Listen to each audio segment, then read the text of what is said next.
Mm.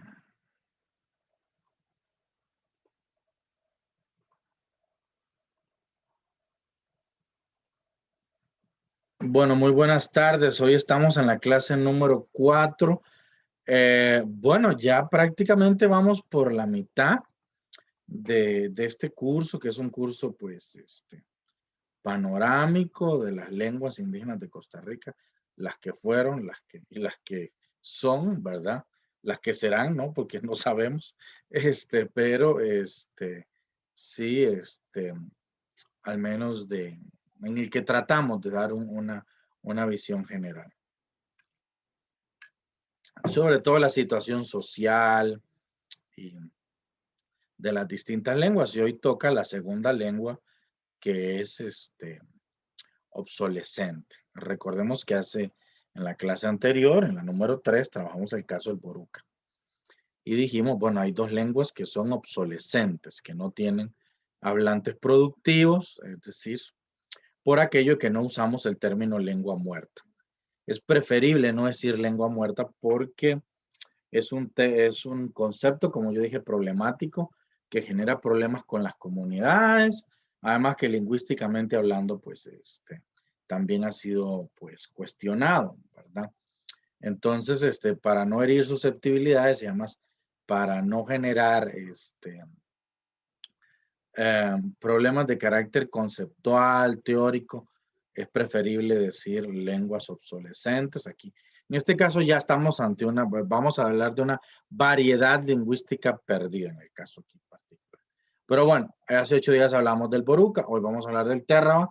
Son pueblos indígenas que están vecinos, cercanos, uno a la par del otro y que han tenido pues relaciones entre ellos conflictivas, digamos, o sea, ha sido una cuestión tradicional que los borucas no se llevan pues muy bien con los térrabas, nunca ha sido pues una relación así como muy cordial, a pesar de que ellos viven ahí, ¿verdad? Viven ahí cerca, uno a la par del otro, lo vamos a ver en el mapa. Y esta clase entonces le he titulado El térraba, una variedad lingüística, vamos a corregir eso, por favor.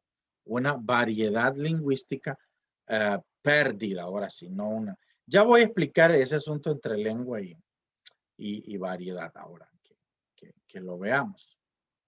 Bueno, vamos a ir avanzando con la clase. Los térrabas viven en la zona sur de Costa Rica. Como dije, son vecinos de los borucas. De hecho, pues ellos le dieron el nombre al río ese enormísimo que está en la zona sur, ¿verdad? Que es el río Grande de Térraba, ¿verdad? Que es muy curioso porque ellos son llegados ahí. Ellos viven en el pueblo de San Francisco de Térraba, que en su lengua es Bruram, Bruram. Y decía que era curioso que el río tenga el nombre de ellos porque ellos son llegados ahí. Originalmente ellos no vivían ahí. Recordemos que lo que nosotros hemos considerado es que perdón, es que hay un gato aquí, entró por la ventana. Lo que hemos considerado en la clase anterior es que en la zona sur solamente vivían los borucas, ¿verdad? Los borucas eran los únicos que estaban ahí. Porque el otro grupo que mencionan los españoles, los cotos, ¿verdad? O coctos, consideramos que son un grupo boruca probablemente. Y los térrabas y todos los demás llegaron después. Y hasta aquí tenemos fecha porque ya es algo que ocurre en época de la colonia, ¿verdad? Son los frailes los que van a llevar a esta gente, que recuerden que Costa Rica fue evangelizada por frailes franciscanos, como yo creo que ya he dicho 50,000 veces. Originalmente ellos vivían en Boca del Toro, ¿verdad? Que eso es la costa atlántica, el Caribe de Panamá, ¿verdad? Boca del Toro está a la par de, ¿cómo es que se llama? De allá, después de Zigzaola, ¿verdad? Para allá, pues. pues me imagino que también muchos conocen Bocas del Toro porque es un sitio, es un lugar turístico. Muchos, bueno, yo no sé ahora con la pandemia, pero antes de la pandemia la gente iba mucho de vacaciones a Bocas del Toro y taca, taca, taca. Entonces me imagino que es un lugar conocido. Incluso había abuelos, ¿verdad? Creo que todo eso de la pandemia se lo llevó.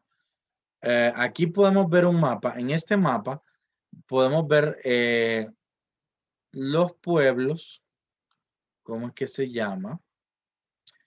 De los territorios. En realidad son los territorios indígenas de la zona sur, ¿verdad? En amarillo están los cabécares de Ujarrás. En verde están ¿cómo es que se llama? Los bribris de salitre. Luego en un color que la verdad no sé qué color es ese. Es como un cremita, ¿verdad? No sé, ustedes me ayudan, ¿verdad? Como un papaya, no, papaya, no un melón. Bueno, ese color es Cabagra, que también es territorio bribri.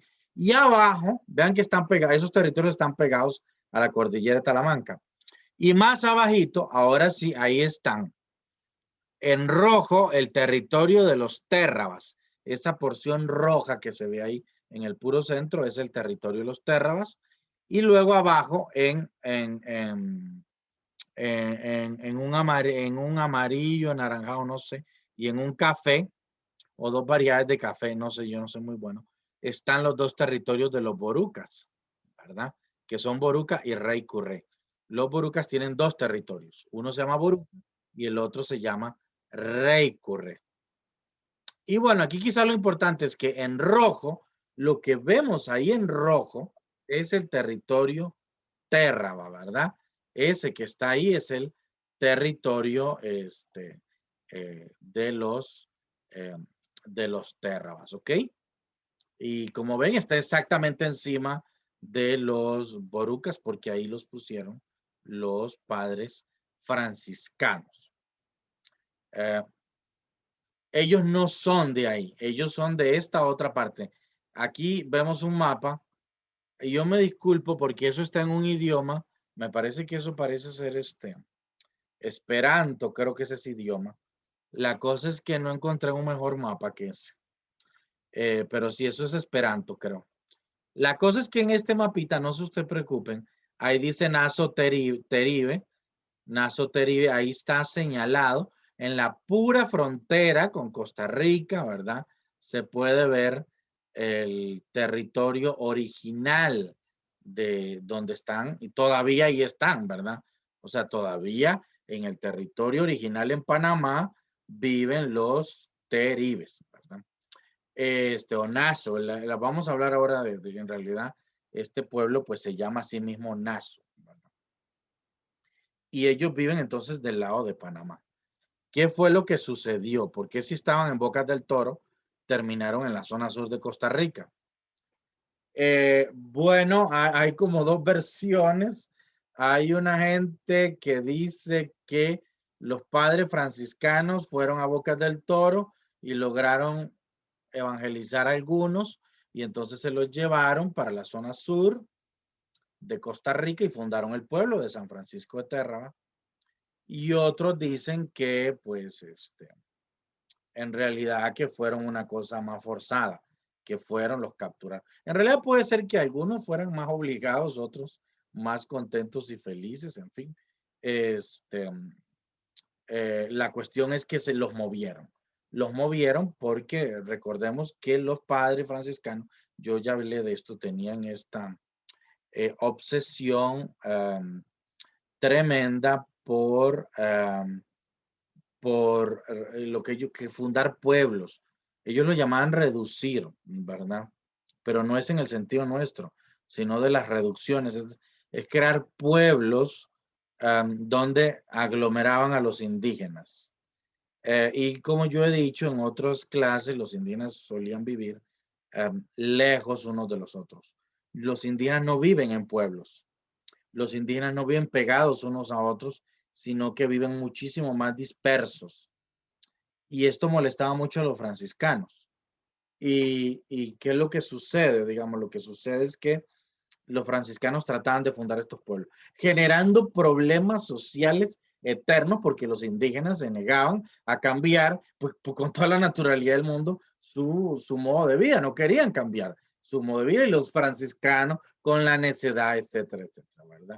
Y que ya yo creo que he hablado de eso, pero puedo hablar mucho más, pues ahora, si ustedes, gustan. Entonces, en el año de 1695, se funda el pueblo de Térraba, con indígenas sacados de Bocas del Toro. Los sacan de Bocas del Toro, los llevan hasta la zona sur, ahí donde están los borucas, y pues la cosa es que los ponen a la par de los borucas porque ya existía, los borucas ya habían sido reducidos, o sea, ya habían sido, no sé cómo, empoblados, no sé si existe un,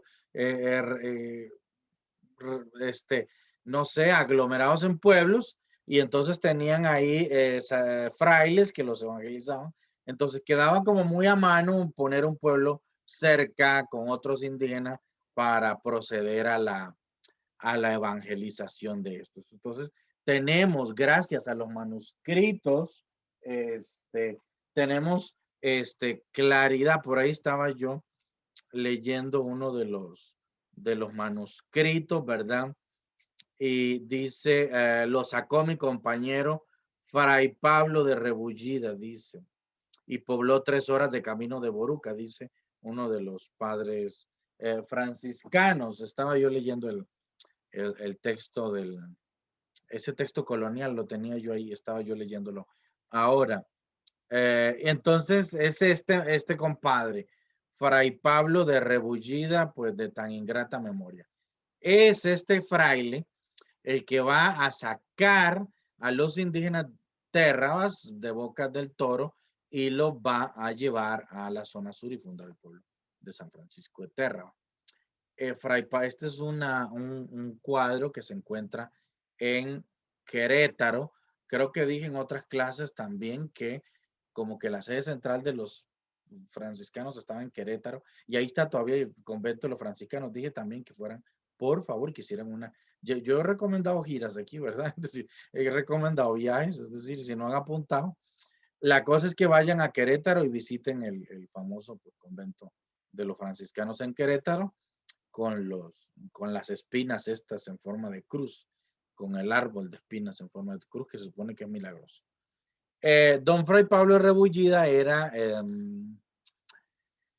un compadre necio, ¿verdad? ¿Qué vida más triste, ¿verdad? Con este señor, era necio, necio, necio, ¿verdad? Y él es muy famoso porque, bueno, hizo esto con los terrabas, pero quería hacerlo también con los indígenas de Talamanca, con los cabécares y con los bribris.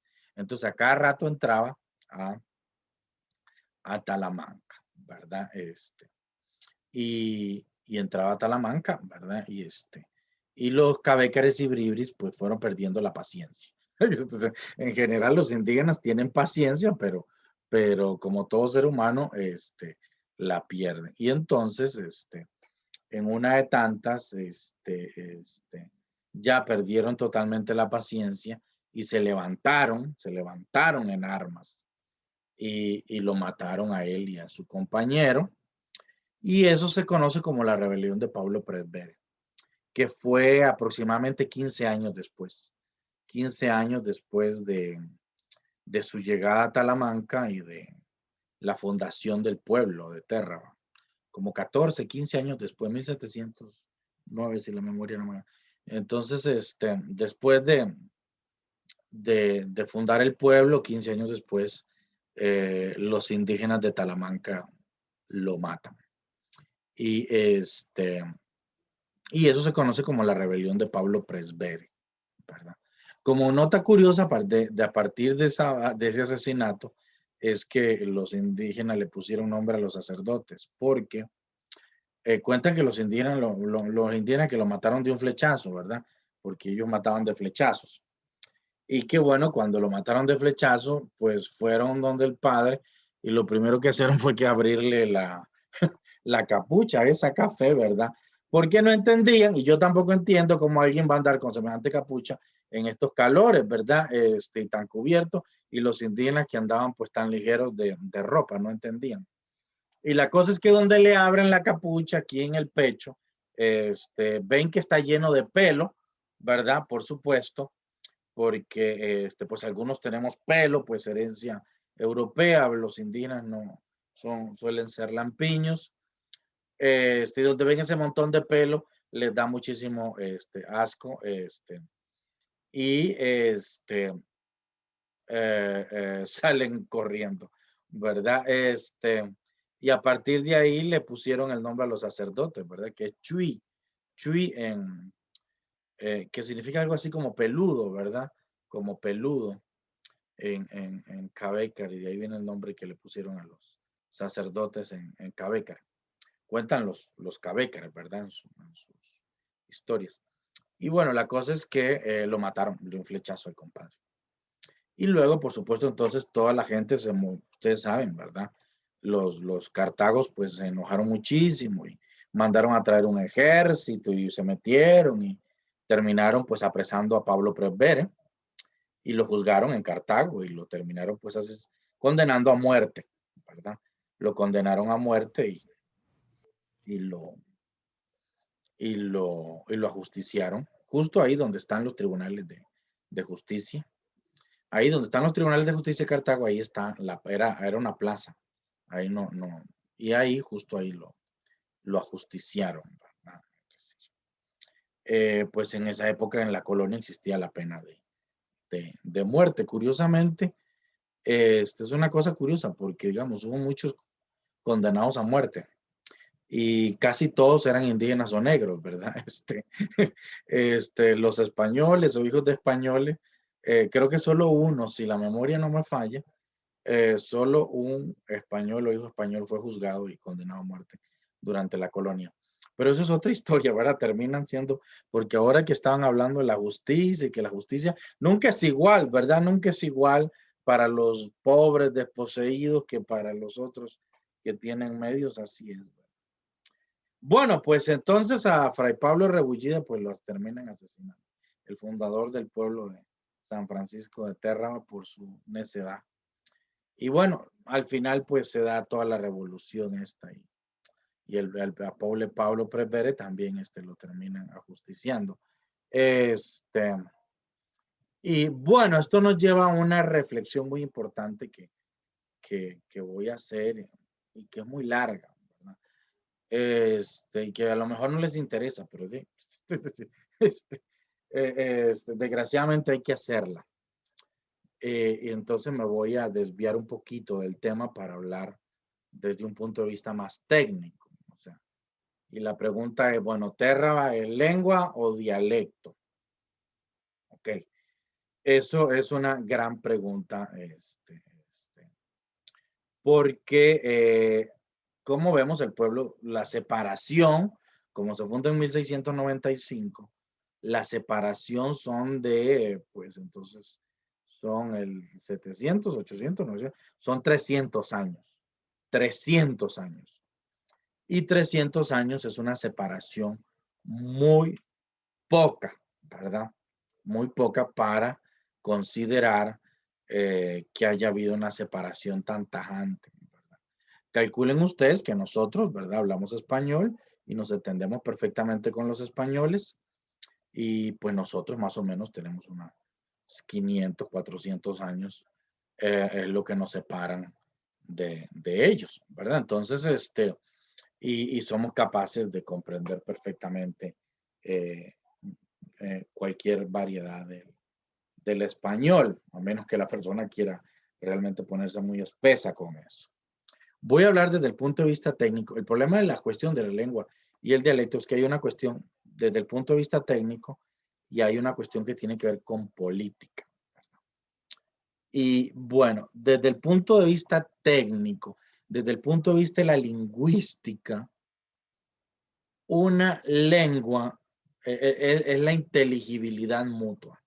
Una lengua requiere inteligibilidad. Profe, ¿y eso qué significa? Significa que la gente se entiende. O sea, que usted es capaz de entender. ¿Por qué decimos que en España y en Costa Rica se habla la misma lengua, el español o castellano, para que no se enojen los catalanes? Bueno, pues, porque usted va a Madrid y usted entiende. Hay palabras, eso se llaman variantes dialectales. Hay palabras, hay giros, hay expresiones. Yo entiendo perfectamente eso, sí, pero usted entiende, usted comprende. Igual si usted va a lugares alejadísimos, como, ¿cómo es que se llama? Podemos pensar en la Patagonia, no sé. Es decir, que está a kilómetros, me imagínese usted lo lejísimos que es eso, ¿verdad? En Argentina. Y usted entiende, usted comprende lo que la gente está hablando. No, no. Obviamente aquí hay otros factores, la educación, por supuesto, el español es una lengua, pues, en que la educación, entonces yo entiendo todo ese tipo de cosas, ¿verdad? Pero en general, digamos, esa comprensión, esa inteligibilidad es lo que provoca que, digamos, que hay una sola lengua. Entonces, desde el punto de vista lingüístico, meramente técnico, decimos que una lengua existe cuando las personas se pueden entender entre ellas. ¿Qué es lo que sucede? Con el tiempo, es decir, pero cuando hablamos de tiempo, hablamos de 1500 años, es decir, cuando pasan 1500 años, la gente ya no se entiende. Va a llegar a un punto, las lenguas cambian. Hay un hecho que es fundamental. Las lenguas cambian. Las lenguas siempre están cambiando. Eso es una de las verdades fundamentales de la lingüística. Las lenguas no se mantienen estáticas, sino que siempre están en proceso de evolución. Entonces, con el paso del tiempo, llega un momento, o sea, pero estamos hablando de 1000 años, 1500 años en que ya rotunda y santamente la gente no se entiende, ¿verdad? Entonces, es lo que pasa, digamos, con nosotros y otras lenguas que son de la misma familia, como el francés. El francés es decir, no nosotros no podemos entender francés si no hemos estudiado esa lengua, porque la separación entre el español y el francés es de miles de años, ¿verdad? Es de más de 1000 años. Y entonces ya no, ¿verdad? Ya no comprendemos a simple vista. Podría ser que haya alguna palabra que entendamos, pero no entendemos el como tal. Entonces ahí decimos, hay dos lenguas diferentes. ¿Qué es lo que pasa, digamos, con este asunto? Entre dialectos se entienden, ¿verdad? Un dialecto es lo que ya, técnicamente hablando, un dialecto es una variedad geográfica de una lengua. O sea, una lengua tiene dialectos, se divide en dialectos, ¿verdad? Hoy día, pues casi que no se habla tanto dialecto, a menos que estén muy compactos y muy separados, porque en realidad no existen límites exactos, sino que se suele hablar de variedades dialectales. Eh, una variedad dialectal por ejemplo, en Costa Rica tenemos una variedad dialectal en el centro del país, ¿verdad? El Valle Central. El Valle Central tiene es una variedad idiomática que se ubica en el puro centro del país y que es muy, muy clara, ¿verdad?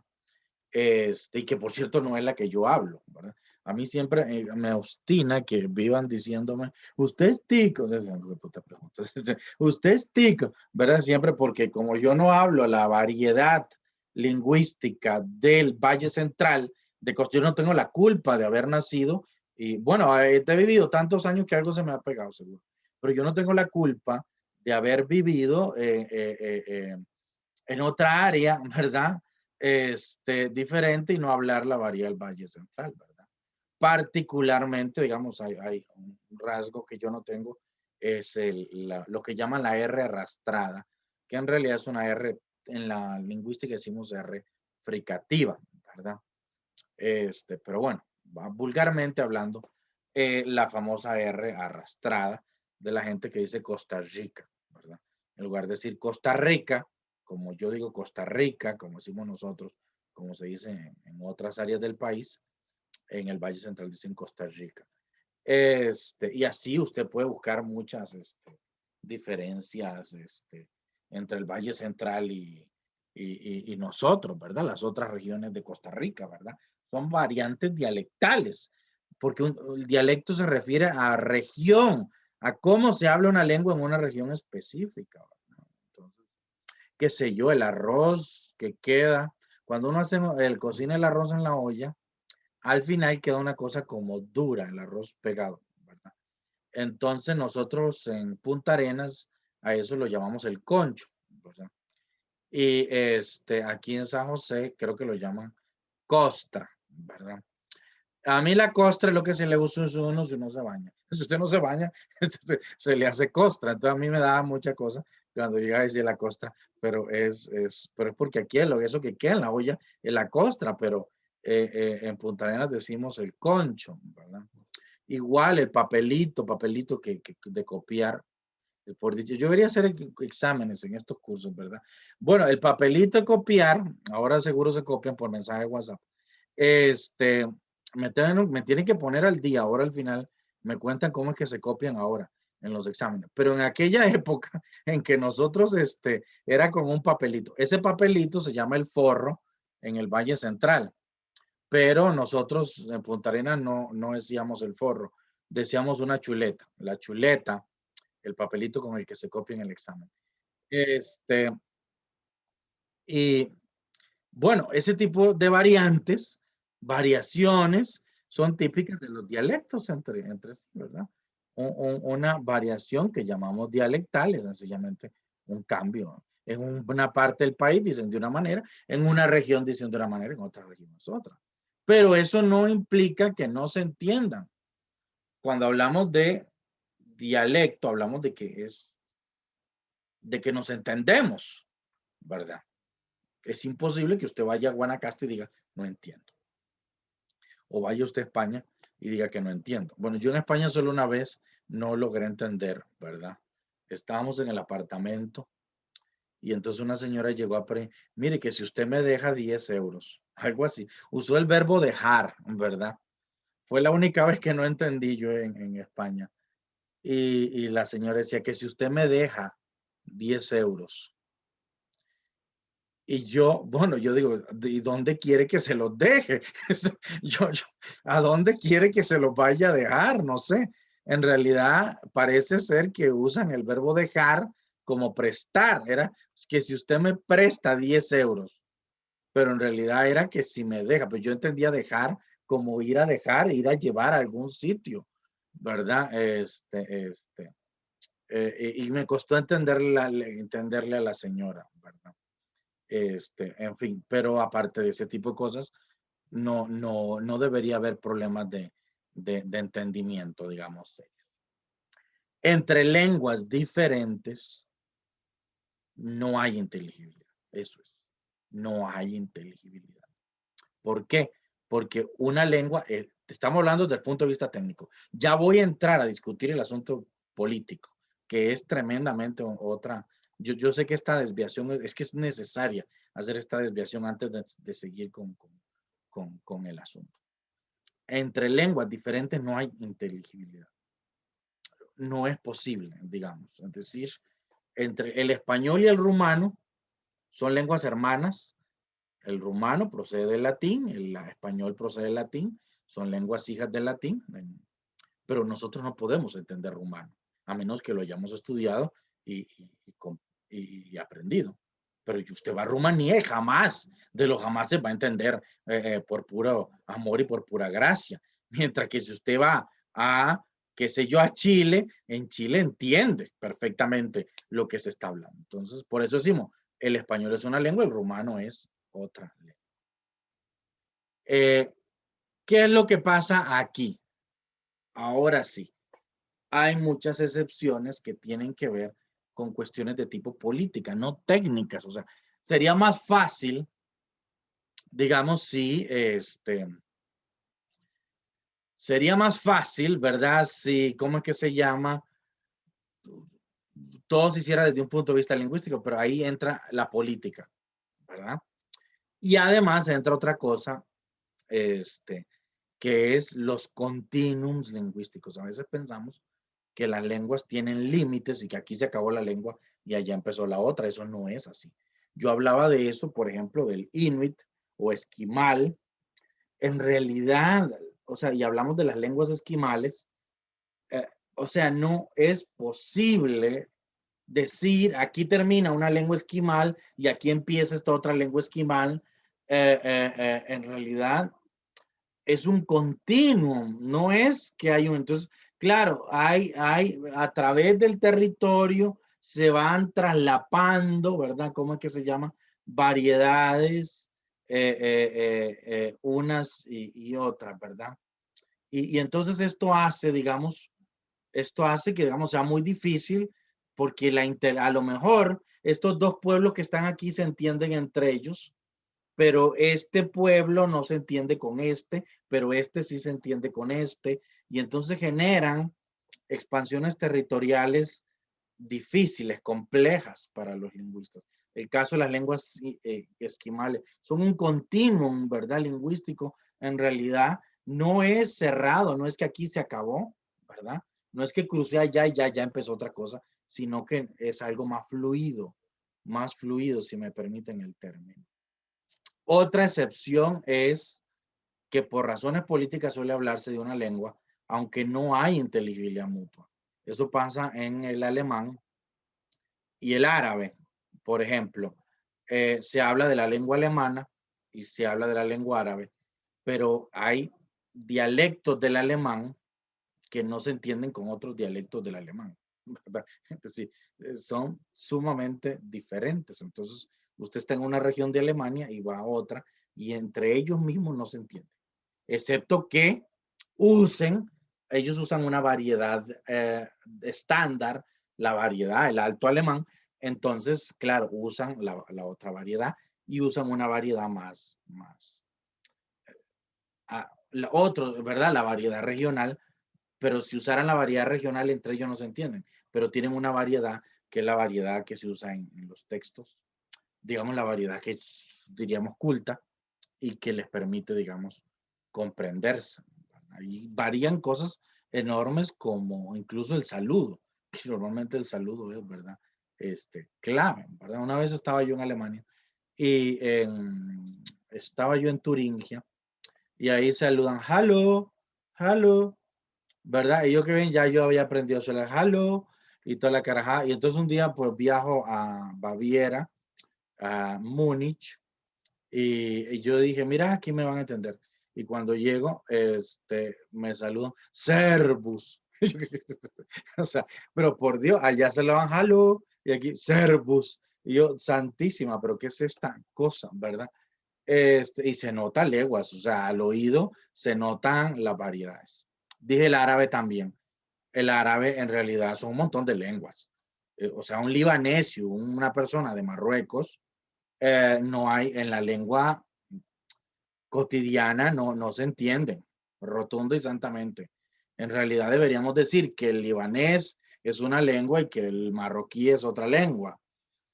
Pero ¿qué es lo que pasa? Como ellos usan una variedad culta, que es el árabe clásico, que es en el que está escrito el Corán y que es necesario para poder leer el Corán y que todo el mundo aprende, ellos hablan de la lengua árabe, cuando realmente son un montón de lenguas árabes, porque no son inteligibles entre sí. Entonces, vuelvo a lo político se mezcla, se mete aquí, ¿verdad? Entonces, a pesar de que no son inteligibles, tienen una variedad culta y entonces dicen eso es una lengua. Pasa en el alemán también. Tienen una variedad estándar, los dialectos alemanes no se entienden entre sí, pero entonces, ¿cómo es que se llama? Dicen es una sola lengua. Y ocurre lo contrario, ocurre lo contrario. Y con esto cierro para seguir, ¿verdad? ¿Qué es lo que pasa? ¿Cómo es que se llama? Por ejemplo, en las lenguas nórdicas, el sueco, el danés, el noruego. Entonces, el noruego en su variedad más culta, el noruego en la variedad más culta, pues es absolutamente comprensible con el danés.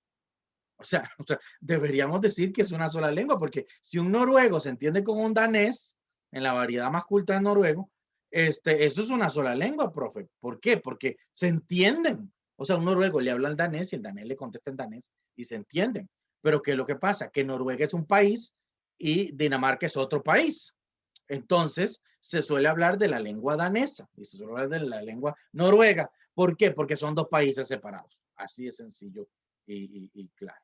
Y lo mismo pasa con, entonces la cosa se vuelve, como digo, como son dos países diferentes, pues suele hablarse de lenguas diferentes. Y lo mismo pasa con, qué sé yo, en la ex Yugoslavia, pues toda esta región donde ahí se habla el serbo croata en realidad es comprensible entre unos y otros, lingüísticamente habría que decir que es la misma lengua. Pero los croatas dicen, no, yo hablo croata, y los serbios dicen, no, yo hablo serbio. ¿Y por qué? Bueno, ahí hay una razón adicional y es que unos escriben en alfabeto latino y los otros escriben en alfabeto cirílico. Pero a nivel oral se comprende, ¿verdad? En realidad serían variedades diferentes de una misma lengua. Como ven, es un problema complejo. ¿Por qué? Porque se meten consideraciones de tipo político, de orden social, cultural y etcétera, etcétera. Y esto ya nos lleva, digamos, o sea, el Terraba, habría que decir que el Terraba, desde un punto de vista técnico de la lingüística, es un dialecto. Pero ¿qué es lo que pasa? Aquí vuelvo al asunto, que la gente suele llamar a las lenguas indígenas dialecto. Entonces se mezcla con otro problema santísimo. Ese es el problema. O sea, vamos a ver. Todos, absolutamente todos los seres humanos hablan una lengua. Lo único que existe, o sea, son lenguas. Yo hablo una lengua, ustedes hablan una lengua, los indígenas hablan una lengua. Todos son lenguas, idiomas. Y esas lenguas tienen dialectos, o sea, también tienen que hablar una variedad. Yo no solo hablo una lengua, pero a través de una variedad dialectal, que es la variedad dialectal que yo, ¿cómo es que se llama? Aprendí allá en Punta Arenas, ¿verdad? Que pues es muy cercana pues no exactamente igual, pero cercana a la de Guanacaste. Y todo este asunto, ¿verdad? Entonces la gente inadecuadamente llama dialectos a las lenguas indígenas. No llamen, hay un video mío en YouTube, por cierto, donde soy muy violente. No llamen dialectos a las lenguas indígenas. Son lenguas. El bribri es una lengua, la lengua bribri. El cabécar es una lengua, la lengua cabécar. Y así sucesivamente con todas. No llamen a las lenguas indígenas dialectos. Pero ¿qué pasa? Que por supuesto que desde el punto de vista técnico de la lingüística, cada lengua tiene sus propios dialectos, sus variedades regionales. Entonces el Cabécar, por ejemplo, tiene dos grandes dialectos, dos grandes variedades. Por eso a veces usamos la palabra variedades, mejor dialectales para que nos entiendan mejor. La norteña y la sureña. Hay Cabécar norteño, hay Cabécar sureño y hay varias variedades, subvariedades entre estas dos. Igual el bribri, igual el maleco, ¿verdad? Es decir, entonces, en realidad, ¿qué es lo que sucede acá? Lo que sucede acá es que el Térraba, como digo, como se separó hace 300 años, los trajeron desde Bocas del Toro, en realidad habría que decir que es técnicamente desde el punto de vista de una variedad dialectal de la misma lengua, porque se deberían comprender mutuamente con sus compañeros de Bocas del Toro, ¿verdad? Pero tratamos de no decir eso porque como la gente suele usar el término dialecto en forma peyorativa y de forma inadecuada, es feo, yo trato de no decir dialecto del Terra como dialecto, porque entonces reafirma las ideas equivocadas que tiene la gente. Además, como son en países diferentes, ¿verdad? Por eso mucha gente podría pensar que es como la lengua de Terra, ¿verdad? Entonces es una cosa compleja. Perdón por toda esta discusión que, ¿cómo es que se llama? A lo mejor no venía el caso, pero yo quería ser muy vehemente con esto. Y cierro entonces que los indígenas hablan lenguas, pero que las lenguas suelen tener variedades dialectales. Entonces, en este caso, a esa lengua se le suele llamar naso, porque ellos así mismos se ya denominan naso. Naso significa indígena. En general, las lenguas indígenas, los indígenas no tienen nombres para sus propias lenguas, sino que lo que se hace es que la palabra que significa indígena, persona indígena, es el nombre de la lengua, ¿verdad? Naso significa persona indígena. Entonces, la lengua naso, por así decirlo, sería la lengua general desde el punto de vista técnico de la lingüística y tendría dos variedades. La variedad del térraba, que ya falleció, y el teribe, que todavía se habla en Bocas del Toro. Pero es importante entonces recalcar este asunto porque me parece que a lo mejor no queda claro. Conclusión, después de toda esta hablar, por eso hay que hablar. Bueno, el térraba y el teribe, la separación del térraba y el teribe es muy reciente para considerar las lenguas separadas. En realidad, térraba y teribe son variedades lingüísticas, variedades sí, de la misma lengua, que podemos llamar naso, porque ellos así mismos se denominan naso. Y bueno, esa es un poco la... Ahora, el térraba ya como lengua, pues vamos a ver que, digamos, como forma, ya desapareció. No tiene hablantes fluidos. El teribe pervive, ¿verdad? Lo que pasa es que, claro, en 300 años de separación se generaron muchos cambios, ¿verdad? Se generaron cambios y había variedades, había, pues, obviamente, pues, variedades ahí. Que es lo normal, porque como digo, una lengua, pues, normalmente cambia. Bueno, voy ahora sí a pasar ya. ¿Por qué se deterioró el térraba y por qué terminó desapareciendo? ¿Verdad? Es una pregunta que voy a tratar de contestar y luego, pues, ¿qué queda del térraba?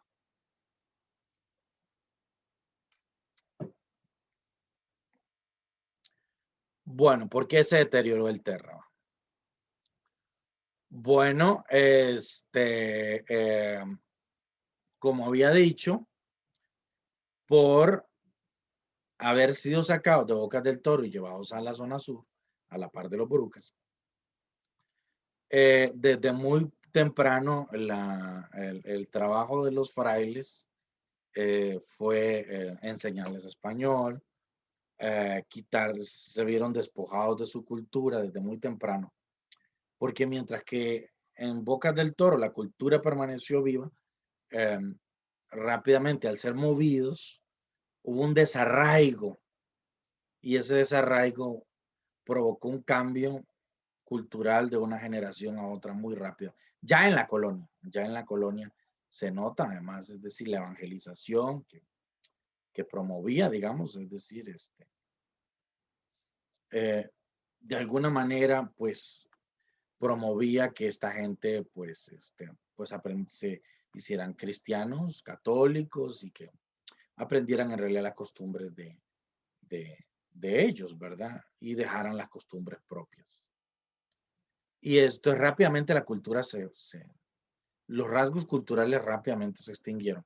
La lengua pervivió, pero empezó, cuando muere la cultura, muere, muere también la lengua. La lengua necesita de una cultura, ¿verdad? Para poder, ¿verdad? Es como que usted le quita una pata. Y aquí rápidamente eso fue lo que pasó. En el año 1790, eh, el fraile que vivía ahí con ellos, que se llama José de Olavarrieta, o Joseph, como ponían ellos, recolectó un vocabulario. Y una de las cosas interesantes del Terra es que es de las primeras lenguas de las que tenemos testimonio amplio, porque tiene este vocabulario que recogió el fraile. Este vocabulario se recogió por iniciativa de una emperatriz de Rusia. Y ustedes dirán, bueno, para que vean que la globalización, que tiene que ver una emperatriz de Rusia con Costa Rica. Entonces dirán, para que vean la globalización. Bueno, entonces había una emperatriz de Rusia que se llamaba Catalina, ¿verdad? Y que es una señora de que, en fin, si nos pusiéramos a hablar aquí de doña Catalina, ¿verdad? La grande. Pero por dicha hay muchas películas, les recomiendo que echen una película, aunque son siempre muy falsedades históricas. Algo agarra uno, hay más de una película ahí, o algún documental sobre Catalina de la Grande. La cosa es que Catalina, emperatriz de Rusia, tenía un intelectual al que le dio por recoger, dice, voy a recoger todas las lenguas del mundo, para hacer un estudio de todas las lenguas del mundo. O sea, de aquellas cosas enciclopédicas, como si eso se pudiera hacer, ¿verdad? Pero en aquellas épocas, ¿verdad?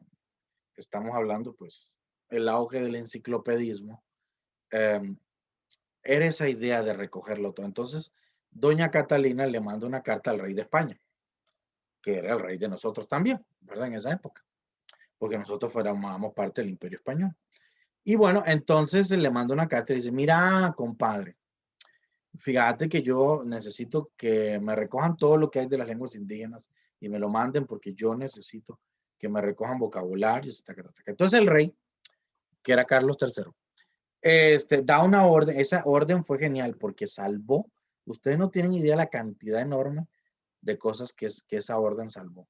El rey manda una orden y dice, uno, mándeme todo lo que existe sobre lenguas indígenas de América, todos los diccionarios, gramáticas, los confesionarios, los catecismos en lenguas indígenas, mándenmelo todo. Y dos, recójanme esta lista de palabras en lenguas indígenas. Y puso a los frailes de toda América a recoger palabras. Y entonces los frailes recogen palabras de los indígenas. Esas son las primeras palabras que se recogen. En Costa Rica se recogen palabras del terra, del bribri y del cabecar. Aunque los vocabularios del bribri y el cabecar pues tienen sus cositas que no me da chance, que otro día tal vez con mucho gusto me puedo poner a hablar de eso. Y entonces se recoge esa lista de palabras de terra, y es la primera vez que se recogen en Costa Rica palabras de una lengua indígena y se mandan a España. Y se mandan a España. Y eso genera una gran ventaja, que se conserva todo allá en el Archivo de Indias en Sevilla. Si eso no hubiera ocurrido, no se conserva nada. No se conserva nada. Entonces, la gente a veces suele hablar mal. Es decir, de los españoles, pero vea, el Archivo de Indias, si no hubieran conservado el Archivo de Indias, sencillamente hubiera sido una tragedia de proporciones bíblicas, porque aquí no se conservó gran cosa, ¿verdad? Y todavía otra cosa maravillosa es que todavía no solo eso, no solo se conservó, sino que mantienen el Archivo de Indias funcionando, que cuesta un dineral, y gracias al cielo existen este tipo pues de instituciones y parte de nuestro patrimonio cultural se ha conservado. Entonces el fraile en 1790 recoge las primeras palabras de Terra, ¿verdad? Lo hace y se conservan. Y usted puede consultarlo porque gran parte del archivo ha sido digitalizado. Y esta colección de lenguas, usted puede ver manuscritos en el portal de los archivos españoles, creo que se llama Pares, donde usted puede entrar y ver y leer los manuscritos. Es el mismo manuscrito escrito en 1790, ya ha sido escaneado y está ahí disponible para que usted lo vea. Ok, entonces en 1790 la lengua pues todavía estaba viva, porque se recoge este vocabulario. Pero en el siglo XIX nos damos cuenta que ya el terra va a estar muy deteriorado. Lo sabemos porque mucha gente va a ir, va a visitar el lugar y creo que ya de eso hablé. Hay un interés en el siglo XIX, hay un interés. Este interés es primero de extranjeros. Son extranjeros los primeros que se interesan por las lenguas indígenas de Costa Rica. Gente venida de Estados Unidos o de Europa que quieren saber qué lengua se habla aquí, porque los ticos de ese entonces aquí en Costa Rica no les interesaba en general gran cosa, ¿verdad? Posiblemente también porque el panorama educativo en Costa Rica no era pues muy bueno, ¿verdad? En fin, pero entonces por las visitas de estos señores sabemos que el terrado ya venía muy mal, muy, muy mal. Hay dos señores que van a trabajar muchísimo en el trabajo perdón, eso es un pleonasmo, que van a trabajar bastante en recopilar datos de Terra y van a trabajar ahí. Uno es Henri Pittier. Pittier es un señor que vino a Costa Rica y que se hizo cargo del Instituto Físico Geográfico, pero como decíamos, en ese entonces la gente era enciclopedista y entonces Pittier se interesaba por las plantas, por los animales, por la geografía, por el clima y por las lenguas indígenas también. O sea, eran gente que no tenían de amplias miras, ¿verdad? No como ahora, que la gente es especialista en una cosita, ¿verdad? Entonces, hay gente que, no, es que yo soy especialista en tal hongo, ¿verdad? Entonces, yo soy especialista en tal plantita. No, aquí el hombre era de grandes miras, entonces el hombre se preocupaba de cuánto llueve en el volcán Irazú hasta de cuál es el origen de, de, de X o Z palabra. Y gracias al trabajo de Pittier, se recopila mucha información lingüística en Terra. Y otro que va a trabajar, ya ahora sí un costarricense, Carlos Gallini, me imagino que ustedes han oído hablar de él. También Carlos Gallini va a hacer una labor de recopilación en Terra y va a recoger mucho material y muchas de las cosas que sabemos la sabemos gracias al trabajo de ellos dos, al trabajo de Pittier y al trabajo pues de Gallini. Si no hubiera sido por ellos, imagínense, porque en ese entonces todavía quedaban muchos hablantes vivos. La lengua estaba ya, eh, la lengua ya estaba marcada, ¿verdad? Con acta de función, sentencia de muerte, tenía, pero quedaban muchos hablantes en esa época y entonces ellos pueden, gracias a esto, recoger muchos aspectos de la lengua que nosotros no hubiéramos podido tener acceso muchos años después. En los años 70, don Adolfo Constenla, de quien hemos hablado tanto, inicia el estudio del Terra. Él, como ya ha hablado muchísimo don Adolfo acá, es una persona importantísima, ¿verdad? Que estudió pues prácticamente todas las lenguas del país.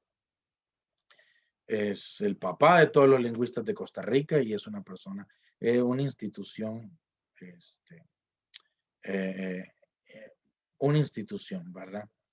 Y que se fue muy joven, ¿verdad? Que murió muy temprano. Una gran desgracia. Él estudió todas las lenguas del país y empezó a estudiar el Terra en la década de los 70. Dice don Adolfo en su libro que cuando él llega a Terra, solo quedan dos hablantes nada más. Dos. Don Ricardo Gómez y doña María Casiola Ortiz. Ahora en el libro de él, yo no logré encontrar ni una sola foto en internet, pero en el libro de él hay fotos de don Ricardo Gómez y doña María Casiola. Doña María Casiola murió en el año 96 y don Ricardo Gómez en el año 2003. Fueron los últimos hablantes de Terra y solo había dos. Y había muchos semihablantes, por supuesto. Ya hemos hablado en otras clases de los semihablantes, personas que tienen un conocimiento parcializado del idioma. Y solo quedaban dos, nada más, ¿verdad? Era una cosa trágica, ¿verdad? Y él trabaja con ellos y gracias al trabajo que hacen con ellos, principalmente con don Ricardo, él logra hacer un libro. El libro se llama La lengua de Terra, lo pueden comprar. Entiendo que todavía está disponible, no está descontinuado, se puede comprar. Es publicado por la editorial de la Universidad de Costa Rica y que, digamos, es nuestro principal eh, compendio que tenemos para conocer la lengua que se hablaba en Terra, ¿verdad? Entonces, gracias al trabajo de don Adolfo y a la publicación de este libro, tenemos acceso.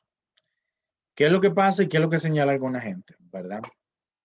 El libro se compone de un esbozo gramatical tiene una parte gramatical y luego tiene un diccionario, ¿verdad? Entonces, está muy bien, tiene una recopilación amplia de palabras y una gramática, eh, ¿verdad? Básica. ¿Qué es lo que sucede? Que don Adolfo era una persona era un gran experto, un especialista. Entonces, muchas veces la gente lo que quizá reclama es que él buscaba una exactitud siempre, era una persona, yo sé algo que aprendí de él y después de otro gran maestro que he tenido, que es un profesor alemán. Si he aprendido algo es que las cosas se hacen bien o no se hacen, ¿verdad? O sea, es esa exactitud, ¿verdad? Que hay que tener a la hora de hacer estudios lingüísticos. O hacemos las cosas bien o no se hacen. Entonces, qué sé yo, ¿verdad? Entonces viene, yo puedo poner un ejemplo. ¿Y eso qué? Preguntándonos, es un alemán, ¿verdad? Creo que era un arqueólogo. Dice, ¿de qué madera es esa? Está hablando de una máscara. ¿Qué madera es esa? Y él dice, yo creo que es cedro, por decir algo. Y entonces se vuelve el profesor y dice, no, aquí no es yo creo. Se va, se devuelve y averigua qué madera es esa. Y cuando sepa, viene y me dice. O sea, no es yo creo que es cedro. No, ¿qué es eso? Yo creo que. O es cedro o es laurero, ¿qué diablos es? Pero la ciencia no puede. Yo creo que es tal cosa. No, yo creo que es tal cosa. O es o no es. Y bueno, esto hace que, digamos, ese nivel de exactitud que nos enseñó el maestro hace que muchas veces las obras de él sean incomprensibles. La gente suele decir que el nivel técnico es muy alto. El nivel técnico es muy alto y a veces no entiende. Si usted no es lingüista, especialista, le cuesta mucho entender. Una labor que, bueno, que ahora vamos a ver que también, que ha hecho mucho Carlos Sánchez en- en San Pedro, ha sido poner eso a disposición también de la gente, porque es cierto que hay que trabajar para que hacer obras también comprensibles para el público general.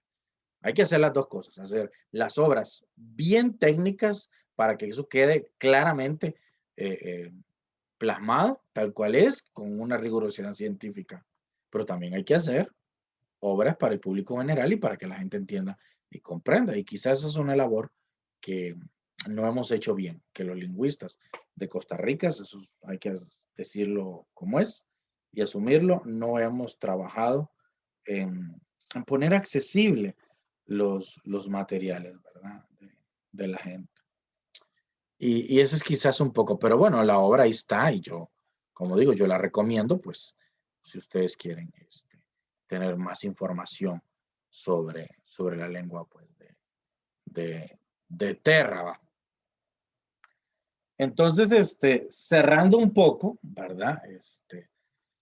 Para pasar ya, pues, a la parte de las preguntas, comentarios, y las acotaciones y las quejas. ¿Cómo está la cosa en la actualidad? Bueno, hay pocos rasgos culturales, ¿verdad? Eh, como digo, como ellos fueron desarraigados totalmente, arrancados de allá y trasladados de aquí, fue muy fácil para los padres rápidamente aculturarlos, aunque ese término no debería usarse, pero bueno, pasarles la costumbre, las tradiciones, cultura pues occidental y quedó muy pocos rasgos realmente. Siempre, por supuesto, pues los antropólogos podrán ir y buscar y encontrar siempre sus cositas, pero digamos, no, aquí hay una diferencia, digamos, que también lo veíamos con los borucas, digamos. Em, los pueblos que tienen fuertes rasgos culturales todavía, como los bribri y los cabécares que tienen una raigambre todavía muy fuerte con su pasado y con su presente también, ¿verdad? O sea, que la cultura es algo presente, vivo. Acá pues realmente queda muy poco, pero hay iniciativas de recuperación. Quizá no tanto como entre los borucas, porque hace 8 días hablamos y decíamos los borucas tienen gente que está muy preocupada y hay todo un movimiento ahí comunal por recuperar. Y quizá aquí no haya, digamos, uno no podría hablar de esta cuestión, ¿verdad? Hace unos años se recuperó esto, que es el juego de la mula y el toro. Ahí hay una foto, pues, que hemos tomado de internet. Y que bueno, los borucas, como decía que los borucas no se llevan bien con los terrados. Entonces, se molestaron un poco porque, bueno, hablamos hace 8 días de que los borucas tienen el muy conocido y ampliamente divulgado juego de los diablitos, ¿verdad? Donde los diablitos se enfrentan al toro. Aquí hay el juego de la mula y el toro y fue un juego que se recuperó y que bueno, no es tan sonado. Prueba de ello es que es muy difícil encontrar un video, aunque en YouTube hay videos de esta festividad. También con máscaras y como ven ahí, pues con los sacos estos. Este, ropa hecha de sacos. Y eso también, pues, en un momento, pues, molestó un poco a los borucas, pues, nos están copiando, taca, taca, taca, pero en realidad era una tradición propia que ellos tenían, ¿verdad? Antigua, y que durante muchos años se dejó de practicar y que ellos han tratado de recuperar, ¿verdad? También para fin de año es una festividad. Hay una página web donde decía yo el trabajo de Carlos Sánchez ha estado trabajando muy fuerte en hacer materiales accesibles para la comunidad, materiales fáciles de utilizar, fáciles ¿cómo es que se llama? De entender. Y ahí está la página web el sitio web se llama Dipalicori porque es dipalicoriucr.c.cr y ahí en la carpeta que se llama recursos Broran, ahí van a encontrar los materiales que él ha hecho. Pues creo que rápidamente eh, podemos compartir la página y acá la vemos. No sé si la están viendo. Y bueno, ven, aquí hay una aplicación celular sobre el alfabeto y están estas cosas, el cuerpo humano, tanto con audio como sin audio. Son como folletitos. Hay una lona aquí, el diccionario pictográfico de los animales. Hay otra lona aquí y hay un diccionario pictográfico y un recetario tanto con audio como sin audio. Y dice que hay una enciclopedia de la agricultura, Broranzo. Y bueno, hay canciones aquí también. Yo les recomiendo que visiten esta página y vean los materiales tan bonitos y tan hermosos que ha hecho Carlos. Excelente ese trabajo. Excelente. Y que es accesible, ¿verdad? Y que está ahí disponible para que cualquiera lo descargue, ¿verdad? Me parece que es o parte del gran trabajo que se hace desde las universidades públicas. Yo parece que este curso es como para promover, perdón, para darnos bola, pero a veces también, sí, porque a veces hacemos trabajo y caramba, es que no logramos que la gente sepa que trabajamos en eso y que eso es importante. Muy bonitos esos materiales, muy bien hechos. Un excelente trabajo que ha hecho Carlos liderando a estudiantes.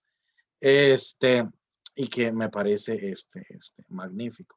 Yo los invito a visitar esa página web. Y ahí no solo hay de eso, es que en el Terrao hay bastante, hay de todas las lenguas. Si entra a dipalicoriusr.c.cr va a encontrar materiales de las otras lenguas.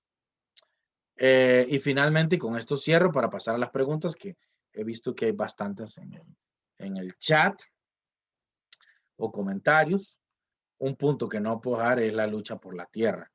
Como yo creo que ya empecé la semana pasada a hablar de esto, la zona sur, debido a que hay mucha presencia de no indígenas, los que, bueno, se llaman blancos, ya sé que esté bien o mal este nombre, los terratenientes han ido invadiendo, pues, la, ¿cómo es que se llama? Y despojando, muchos indígenas han tenido que salir y abandonar sus tierras. Cuenta el papá de Keylor Navas, pues como nota curiosa, digamos, pues podríamos considerar que Keylor Navas pertenece a ese indígena Terra, ¿verdad? Y bueno, la cara no, no lo traiciona, por dicha.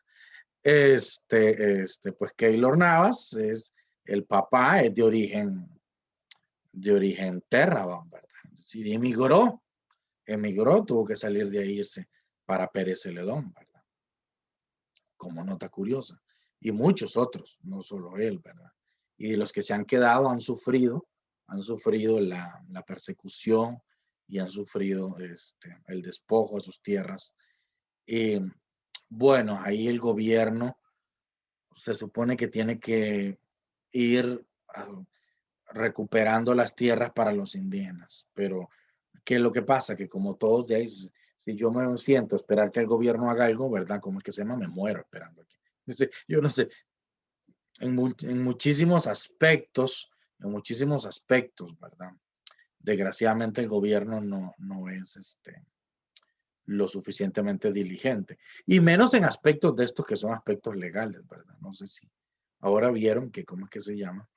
Que el juicio, o sea, ustedes están viendo el arranque de este proceso sobre las obras viales, ¿verdad? Y bueno, como decía un abogado ahí, ¿verdad? Es decir, conociendo, ¿verdad? Las artimañas de los abogados, la lista de procesos, ¿verdad?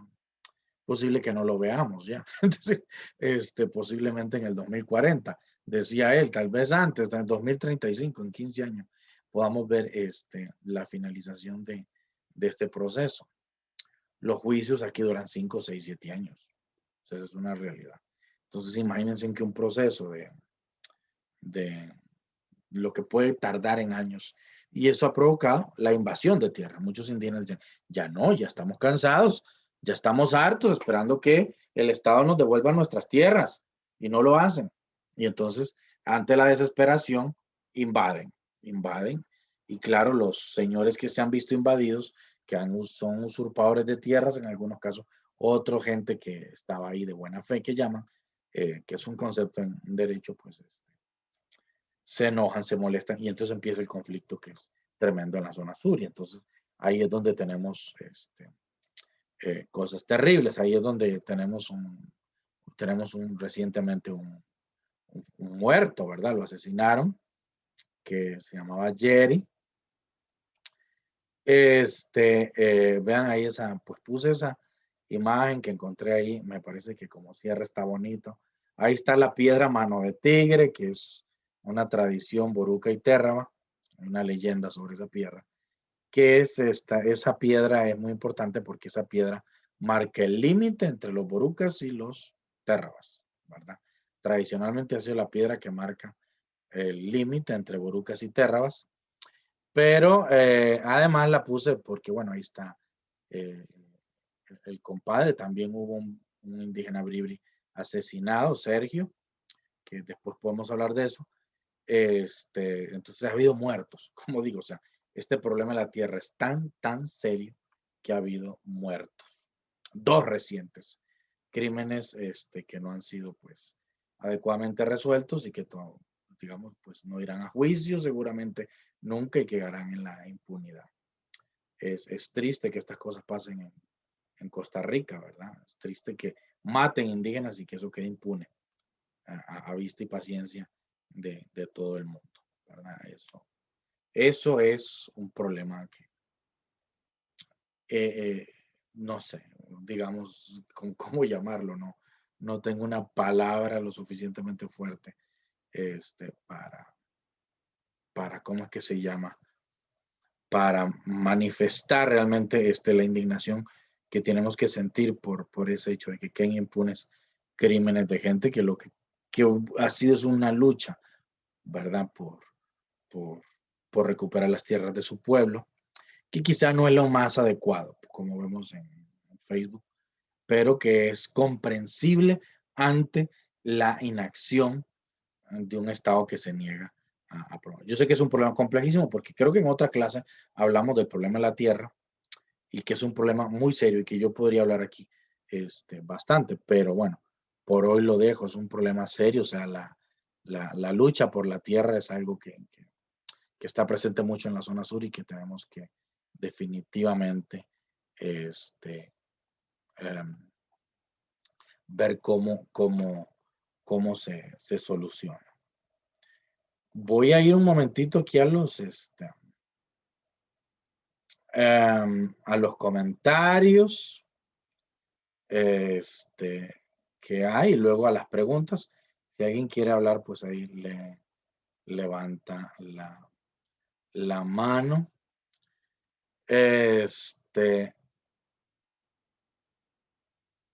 Ujú. Dice acá que, bueno, que al fondo del arroz también se le llama corroncha. Sí, creo que sí, que también se le llama corroncha, concho, la costra, dependiendo. Y hay una persona ahí que señala que también es raspado, pero que se usa en el Caribe. Sí, yo en Costa Rica nunca he oído la palabra raspado para referirse a eso. Luego, hablan de los noves, que es lengua dialecto, o sea, la lengua, los noves, lengua. Siempre hablamos lengua, la lengua nove, ¿verdad? De la lengua nove vamos a tener una clase entera, entonces, no voy a adelantar mucho, pero es una lengua como todas y tiene sus variedades dialectales también, ¿verdad? Máxime que es una lengua hablada por 150,000 personas. Es una lengua con muchos hablantes. De la región es la lengua con más hablantes, ¿verdad?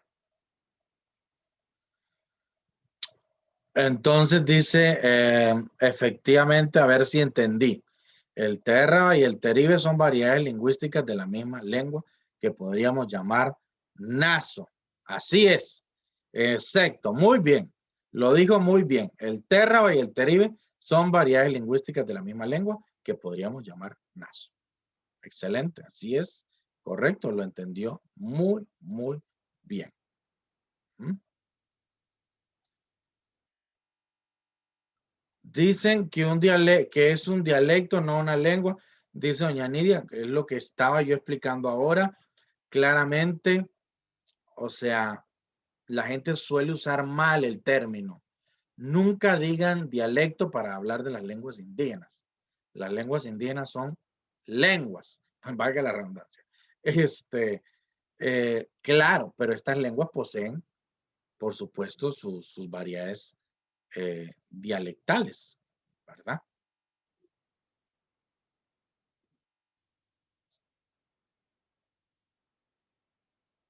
Y dice que si la Catalina de la que yo hablé es aquella que reunió tantas obras en el Hermitage, bueno, yo creo que ese montón de tesoros que hay en el Hermitage los reunieron los Romanov a lo largo y de varios siglos, ¿verdad? Eh, pero no soy, ¿cómo es que se llama? Este, yo no sé, no soy especialista en arte de ese lugar como para poder hablar con propiedad, pero podría averiguar y de hoy en ocho le contesto. Pero sí, esos grandes tesoros, en general, los grandes museos de Europa son colecciones que se reunieron los reyes a lo largo de muchas generaciones, ¿verdad? Iban reuniendo y reuniendo y reuniendo. No solo una persona lo hizo, sino que a lo largo de muchas generaciones, y por eso es que hay unos tesoros ahí magníficos, ¿verdad? No son obra de una sola persona, sino de generaciones enteras de reyes. Y que qué dicha que hoy están en manos del Estado y que disponibles para que cualquiera pueda ir y visitarlos, y no solo ellos. Dice Diana que está leyendo El árbol enfermo. Sí, El árbol enfermo es una novela de Gallini, ¿verdad? Que es escritor, pero Gallini no solamente se dedicó a la literatura, sino también se dedicó a la lengua. Publicó el primer diccionario costarriqueñismos de Costa Rica, que todavía se sigue usando, aunque ustedes no lo crean, y se preocupó por las lenguas indígenas del país. Publicó incluso escribió un libro que se llama Las lenguas aborígenes de Costa Rica, que está disponible en internet y lo pueden descargar. Ese libro, por supuesto, que está absolutamente desactualizado y nada de lo que dice vale la pena, pero eso demuestra su interés, su vertiente por las lenguas, pero también, por supuesto, tenía parte, también era escritor.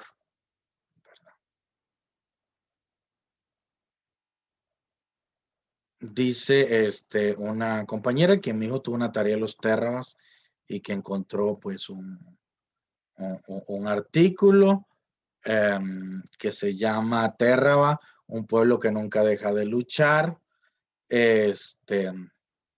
Y sí, bueno, lo que se ha hecho en Térraba es que como trajeron un hermano, ¿verdad? Un miembro del pueblo de allá, de Bocas del Toro. Como la lengua está viva en Bocas del Toro, trajeron a alguien de allá para que enseñara la lengua acá. Ya no es la misma variedad.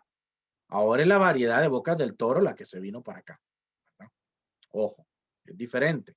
Pero como es la misma lengua, ya dijimos, el maestro lo trajeron y creo que hasta se casó con una persona de la comunidad y sí es cierto.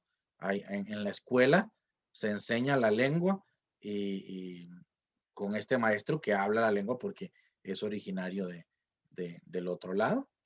Y bueno, ¿qué es lo que pasa? Ay, Dios, es que se me hace muy... Si yo me pongo aquí a hablar del problema, eso es toda una clase entera. El problema fundamental que tenemos es lo poco que estas clases son, ¿verdad?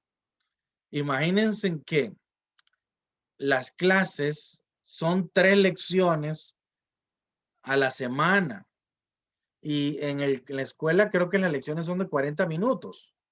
Sí, que la señora ahí que es maestra que me confirme. Son lecciones de 40 minutos, entonces son 3 lecciones a la semana lo que tienen, ¿verdad? Y eso es muy poco. Eso también ha sido una queja constante en otros territorios indígenas. Lo que el Consejo Superior de Educación Pública de Costa Rica aprobó, y una de esas lecciones es de cultura, no todas es de lengua. El Consejo Superior de Educación Pública de Costa Rica en la década de los 90 aprobó un, eh, una asignatura para las escuelas indígenas que es lengua y cultura indígena y les dio 3 lecciones nada más. Y eso es todo lo que se enseña. Realmente, volvemos, para poder aprender una lengua, la lengua debería ser más fuerte. Ustedes mismos lo saben. Ustedes mismos lo saben. El inglés enseñan en algunos colegios 5 lecciones y eso es insuficiente. Por eso muchos pagan colegios privados donde el inglés tiene una presencia muchísimo más amplia, porque eso permite adquirir la lengua. Ahora imagínense solo 3 lecciones y una de esas lecciones es de cultura, o sea, que son 2 lecciones de lengua a la semana. Entonces ahí es donde hay un problema educativo que todavía me podría hablar más, podría hablar muchísimo, pero no quisiera pues agobiarlos. Luego otra persona puso ahí que el abuelito bueno, dice que el abuelito de Navas pues era térraba y pues sí. Incluso los térrabas tienen algo muy interesante que es que lograron hacer un padrón indígena con los que ellos consideran sus descendientes legítimos. Y ahí está Keylor, por entre los descendientes legítimos. Entonces, Keylor podría comprar tierra en el pueblo Térraba, según entiendo. Si la información que me han dado no está equivocada. Y bueno, podría comprar el pueblo entero, seguramente. Este, este. Y bueno, dice que me gustó lo de la aclaración de lengua y dialecto que he dicho. Y dice, profesor, en el territorio indígena ellos están facultados para regirse bajo las leyes indígenas. Si alguien roba, pueden infringir castigos. En Ecuador, las tribus indígenas los facultó para regirse por su propia ley. Entonces, dependiendo del crimen, hasta pueden castigar con la pena de muerte. En Costa Rica no, ¿verdad? En Costa Rica lo que existe es la ley indígena, ¿verdad? Los indígenas no son autónomos, a eso se llama una autonomía. Ellos no tienen esa autonomía. De hecho, eso es uno de esos aspectos, era lo que se buscaba en la ley que se llama así, Ley de Autonomía Indígena.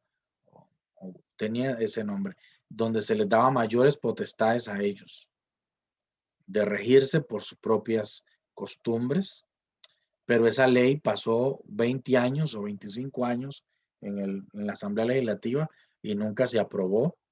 Hablando de cosas espantosas, vuelvo a las cosas que son horribles. Cuando los indígenas, o sea, yo no sé si ustedes recuerdan, hace 5 o 6 años, cuando los indígenas fueron a reclamar que su ley, que por qué su ley tenía 25 años ahí en la asamblea y no se aprobaba. Y llegaron a la asamblea y lo garrotearon. Y hubo heridos, sangre, en fin, lo sacaron a garrotazos de la asamblea legislativa. En un hecho que vuelvo al punto, es que qué barbaridad, o sea, ¿cómo puede ser que nuestros pueblos originarios vayan a la Asamblea Legislativa a reclamar que no les han aprobado una ley en 20 años y lo saquen a garrotazos, así a garrotazos? Es decir, es que la palabra indignante se queda muy corta ante semejantes barbaridades que han ocurrido en Costa Rica y que la gente, como digo, la manera como se trata a los indígenas o sea, son asesinados por querer recuperar sus tierras, van a la Asamblea Legislativa y los garrotean, en fin, es que es una marginalidad de las marginalidades rotunda y absoluta y yo no sé, y a veces los ticos se creen, yo no sé qué, ¿verdad? Es decir, ya me estoy poniendo como muy político en estas clases. Pero yo no sé, después dicen que no hay racismo y que uno no lo ve por debajo, por Dios, pero las manifestaciones, lo que ocurre me parece que es absoluto y completamente evidente. Entonces, sí, los indígenas no tienen autonomía ni tienen poder para, para castigar según sus propias leyes. Ellos tienen que atenerse a la legislación de todo el país. Bueno, no sé si alguien quiere hacer, perdón por ponerme así exacerbado. ¿Alguna pregunta, comentario, acotación, queja, reclamo? No sé si alguien quiere decir algo. Es este momento para hablar.